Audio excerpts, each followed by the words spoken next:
প্রত্যেক মানুষের আল্লাহ তাআলা তার রুহু তার দেহ থেকে দুইবার আলাদা করে, একবার চূড়ান্তভাবে মালাকুল মউত আজরাইল দিয়া, আর দ্বিতীয় খোদার কসম আল্লাহ বলছে প্রত্যেকবার বান্দা যখন ঘুমায় আল্লাহ তার রুহুটা তার দেহ থেকে আলাদা করে নেয়।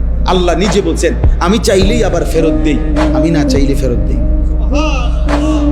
আল্লাহু ইয়াতাওয়াফাল আনফুসা হিনা মাউতিহা ওয়াল্লাতী লাম তামুত ফী মানামিহা ফায়ুমসিকুল্লাতী কাদা আলাইহাল মাউত ওয়া ইউরসিলুল উখরা ইলা আজালিন মুসাম্মা।